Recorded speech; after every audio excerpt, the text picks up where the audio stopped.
Good morning. This is Father Stephen Kelly from St. John's Church in Detroit. We're continuing our series of daily morning meditations where we generally look at one or another of the lessons that are assigned for morning or evening prayer, what is known as the daily office selection reading today for Saturday. Let's take a look at the lesson that's assigned for morning prayer for evening prayer from the Book of Wisdom. The first lesson, we're on chapter number 13, beginning at verse 1. Surely vain are all men by nature, who are ignorant of God, and could not out of the good things that are seen know him that is.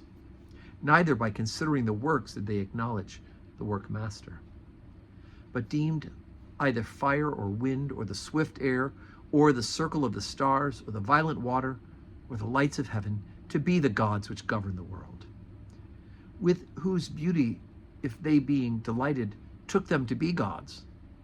Let them know how much better the Lord of them is. For the first author of beauty hath created them. But if they were astonished at their virtue and power, let them understand by them how much mightier he is that made them. For by the greatness and beauty of the creatures, proportionably the maker of them is seen. But yet for this they are the less to be blamed. For they peradventure err, seeking God, and are desirous to find him. For being conversant in his works, they search him diligently and believe their sight, because the things are beautiful that are seen. Howbeit, neither are they to be pardoned. For if they were able to know so much that they could aim at the world, how did they not sooner find out the Lord thereof?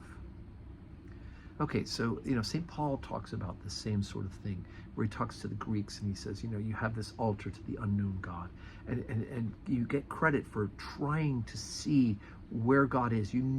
Right? St. Augustine says, our hearts are restless, O God, until they rest in thee. It's created in us. And so Paul points out, the writer of Wisdom points out, that we certainly see the beauty, the created beauty and the power that is in nature. But unfortunately, those who don't know the revealed God himself, who created and made these things and is the power behind all of these things, they don't know who he is. We know who he is through the revelation. You can only get so far until you know God, and then knowing God comes through his revelation of himself directly. We know that through the scriptures. We know that through the person of Jesus Christ, right, who is God incarnate.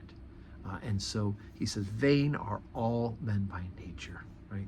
They're ignorant of God, but by grace, through faith, by the indwelling of God the Holy Spirit, by virtue of our baptism, by receiving his revelation of himself to us through the scriptures and the church and those waters of baptism, we can know who God is, and we can worship him and not an idol. So it's all very good and holy, and thanks be to God. So today's Saturday, no public worship today, but we're getting ready for worship tomorrow, right? Tomorrow morning, we gather together at St. John's Church, 7:30 morning prayer, 8 o'clock Holy Communion, 10 o'clock Holy Communion, and 5:30 evening prayer. And the evening prayer at 5:30 will be in the ministry center rather than in the big church. So I hope you can join us for worship, and if not, join us on the live stream. And may God grant us a wonderful Saturday.